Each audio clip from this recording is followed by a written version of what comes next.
그래서 정기적으로 파노라마를 찍어서 지속적으로 어떤 내 치아의 모든 것들을 관찰하고 계속적으로 기록을 하게 되면 나중에 큰 질환을 예방하는 데 굉장히 큰 도움이 됩니다.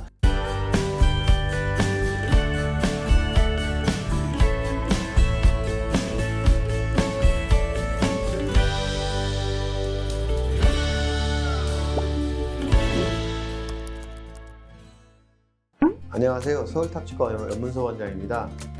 오늘은 치과에서 쓰이고 있는 방사선 사진과 방사선 기기 종류에 대해서 한번 알아보도록 하겠습니다. 과거에는 이런 방사선 장비들이 전부 아날로그였습니다. 그래서 필름이 있고 그런 필름을 이렇게 뷰박스라고 하는 형광등이 들어있는 유리판에다 올려놓고 보는 경우들 아마 드라마에서 보셨을 텐데요. 요즘에는 이런 필름이 존재하지 않습니다. 그래서 현상의 과정이 필요 없이 디지털로 바로 나오기 때문에 이건 디지털 카메라와 똑같습니다.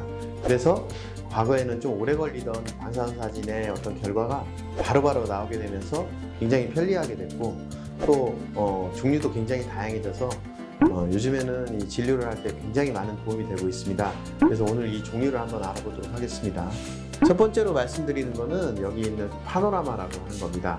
치과에 가시면 제일 많이 찍는 그러한 엑스레이고 치아 전체가 파노라마 뷰처럼 다 나온다고 해서 파노라마입니다. 모든 치아가 다 나오고 그 밑에 있는 신경과 위에 있는 상악동 그런 부분까지도 다 나옵니다. 이러한 파노라마는 과거에 필름 시절에는 한 장 찍는데 굉장히 시간도 많이 걸리고 돈도 많이 들었으나 요즘에는 좀 쉽고 또 어느 정도는 의료보험으로 다 찍을 수 있거든요. 그래서 정기적으로 파노라마를 찍어서 지속적으로 어떤 내 치아의 모든 것들을 관찰하고 계속적으로 기록을 하게 되면 나중에 큰 질환을 예방하는 데 굉장히 큰 도움이 됩니다. 임플란트를 할 때도 파노라마는 쓰이고요. 일반적으로 충치 검사나 또는 사랑니를 볼 때나 그 다음에 잇몸의 어떤 퇴축 상태를 주기적으로 기록할 때도 가장 많이 쓰이는 가장 보편적인 엑스레이라고 할 수가 있겠습니다. 주기적으로 1년에 한두 번씩 촬영을 하게 되시면 이런 부분들은 굉장히 좋은 자료로 쓰일 수 있습니다. 혹시 엑스레이의 피폭량에 대해서 결정을 하시는 경우가 있는데 이 디지털로 바뀌면서 굉장히 저설량이 됐습니다. 그래서 1년에 한 몇 장 찍는 거는 전혀 문제가 되지 않는 정도의 피폭량을 갖고 있기 때문에 걱정 않고 찍으셔도 좋겠습니다. 자, 그 다음은 가장 고가라고 할 수 있는 CT에 대해서 설명 들어보시도록 하겠습니다. 과거에는 우리가 교통사고나 아니면 큰 질환이 있을 때 CT 찍어야 된다고 한번 찍는데도 몇십만 원 할 정도로 굉장히 고가의 치료였는데요.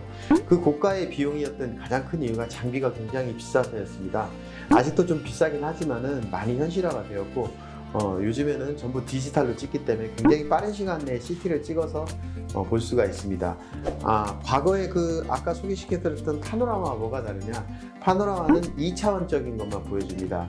그래서 대략적인 개념을 보여주지만 입체적으로 이게 앞뒤로 어떤 정도의 크기와 어떤 정도의 정확한 현실을 알기가 되게 어려운데 이건 3차원 CT이기 때문에 완전히 3D로 입체적으로 모든 것을 보게 됩니다.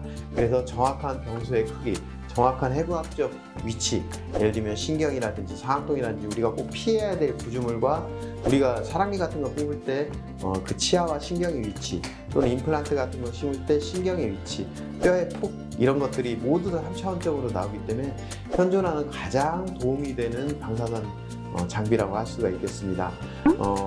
사랑니 같은 걸 발치를 하실 때는 이 3차원 CT마저도 보험이 됩니다. 그래서 어떤 질병에 의해서 CT를 찍으실 때는 일정 부분 건강보험으로 지원이 되기 때문에 굉장히 잘 이용을 하실 수가 있고 저희 서울탑치과에서는 내비게이션 임플란트를 할 때 이 내비게이션 임플란트에 특별히 첨가되는 요소 중에 하나가 CT거든요.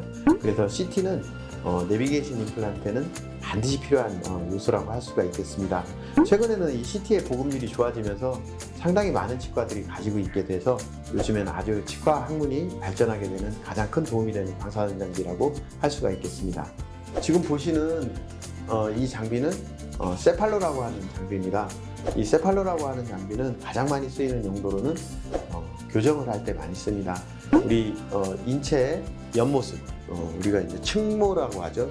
측방의 모양을 찍어서 그 입이 나왔는지, 입이 들어갔는지, 주걱턱인지 아닌지 자체를 평가를 하고 교정을 계획을 세우고 필요할 때는 수술을 해 필요한지 아닌지도 계획을 세우는 굉장히 중요한 사진입니다. 그리고 교정과에서 가장 많이 쓰는 역할을 하고 있고요.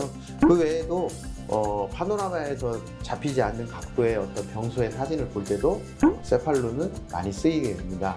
그래서 이러한 CT, 그다음 파노라마와 함께 이 세팔로 사진을 같이 찍게 되면 교정 계획을 세우고 또는 안면에 변화되는 어떤 그런 모습을 측정할 때 굉장히 중요합니다. 특히 어린아이들이 성장기 과정에 안로가 어떻게 변해가고 있는가를 예측을 하려면 이런 여러 장의 세팔로를 해마다 찍어서 그걸 같이 보고 성장 패턴을 분석할 수가 있는데 그런 경우도 매우 도움이 되는 자료라고 할 수가 있겠습니다. 자, 오늘은 치과에서 사용되고 있는 굉장히 큰 방사선 기기에 대해서 한번 알아보았고요. 요즘에는 이러한 방사선 장비들이 디지털로 변하면서 과거의 필름 시절보다 훨씬 적은 양의 방사선 피폭량으로 아주 좋은 고화질을 빼낼 수 있어서 굉장히 좋은 진료에 도움이 됩니다. 그래서 이런 것들은 의사들이 이제 판단을 하고 여러분께 설명을 드리고 하게 될 텐데 대부분 몸에 해롭지 않으니까 너무 걱정하지 않으시고 촬영에 임해 주시면 될 것 같습니다. 네, 감사합니다.